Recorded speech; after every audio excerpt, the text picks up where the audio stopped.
Welcome to కీటాక్స్. Pahalgam ఘటన తర్వాత India reaction ఏ స్థాయిలో ఉండబోతోంది, మోడీ గవర్నమెంట్ ఎలాంటి చర్యకు దిగుతుంది అనేది ఇప్పుడు ఇండియాలోనే కాదు ప్రపంచ వ్యాప్తంగా కూడా ఆర్థిక సమీకరణాలని భౌగోళిక రాజకీయాన్ని ప్రభావితం చేసే అంశంగా కనబడుతోంది. మోడీ వ్యూహం ఎలా ఉండే అవకాశం ఉంది, ఏం జరగబోతోంది డీటెయిల్గా చూద్దాం.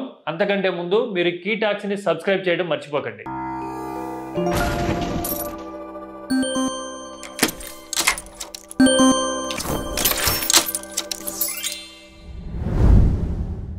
ప్రశాంతంగా ఉన్న కశ్మీర్లో పాకిస్తాన్ మరోసారి దొంగ దెబ్బ తీసేందుకు ప్రయత్నం చేసింది.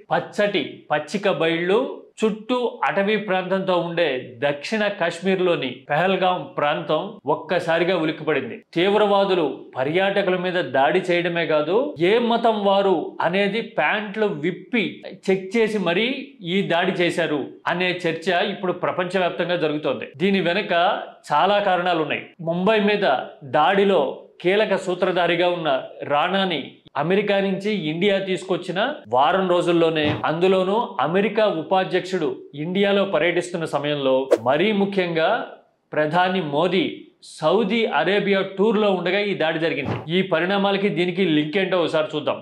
సౌదీ అరేబియా భారత్తో స్నేహం కోసం, మోడీ ప్రభుత్వంతో స్నేహం కోసం గత 10 సంవత్సరాలుగా ప్రయత్నం చేస్తూ ఉంది. ఇన్నాళ్ళకి మోడీ సౌదీ పర్యటనకి వెళ్లారు. అది కూడా రియాద్లో కాకుండా ఎప్పుడూ లేని విధంగా జెడ్డాలో దిగారు. వ్యాపార భాగస్వామ్యంతో పాటు భౌగోళిక రాజకీయాల విషయంలో కూడా కీలక ఒప్పందాలు సౌదీ ఇండియా మధ్య జరుగుతాయి అనే అట్మాస్ఫియర్ ఉన్న సమయంలో పాకిస్తాన్ దాడికి తెగబడింది. కశ్మీర్ మీద, హిందుత్వ మీద పాకిస్తాన్ ఆర్మీ జనరల్ కామెంట్ చేసిన వారం రోజుల లోపే ఇలాంటి ఘటన జరగడము, అందులోనూ మోదీ సౌదీలో ఉండగా జరగడం అనేది కీలకంగా కనబడుతోంది. నిజానికి తీవ్రవాదాన్ని ఏరివేసేందుకు ఎయిర్ స్ట్రైక్స్, సర్జికల్ స్ట్రైక్స్ తో ఇప్పటికే పాకిస్తాన్ కి మోడీ ప్రభుత్వం హెచ్చరికలు ఆల్రెడీ చేసింది. ఆర్టికల్ 370 రద్దు తర్వాత దాదాపు 1.5 కోటి మంది పర్యాటకులు కశ్మీర్ ని సందర్శించారని ఇప్పుడు ప్రపంచమంతా మాట్లాడుకుంటున్న సమయంలో ఈ మొత్తం వాతావరణాన్ని డిస్టర్బ్ చేయడం అనేది పాకిస్తాన్ టార్గెట్ గా కనబడుతోంది. అందుకోసమే ఇప్పుడు మోడీ ప్రభుత్వం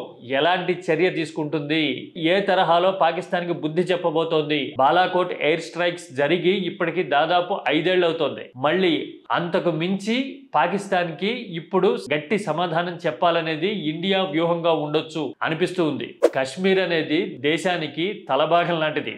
తలలో చిన్న డిస్టర్బెన్స్ ఉన్నా, తలనొప్పి వచ్చిన శరీరం అంతా ఆ ఎఫెక్ట్ పడినట్టే కశ్మీర్లో ఏమాత్రం అలజడి ఉన్నా దేశమంతా ఆ ప్రభావం ఉంటుంది. ఇలాంటి ఉద్విగ్న భరితమైన సమయంలో మోడీ ప్రభుత్వం వేయబోయే అడుగు కీలకంగా కనబడుతోంది. ఫర్ ఎవర్ ఇష్యూని సెటిల్ చేసేందుకు రంగంలోకి దిగుతారా, పరిస్థితులు ఎలా ఉంటాయి అనేది ఇప్పుడు కీలకం కాబోతోంది. టూరిస్టుల ఆత్మలకు శాంతి కలగాలని కోరుకోవడంతో పాటు సైన్యానికి, దేశానికి మానసిక పరమైన దన్నుగా నిలవడం అనేది ఇప్పుడు ప్రతి పౌరుడి బాధ్యతగా కనబడుతోంది. మీరేమంటారు? మీ అభిప్రాయాన్ని కామెంట్లో చెప్పండి. Don't forget to subscribe కీటాక్స్.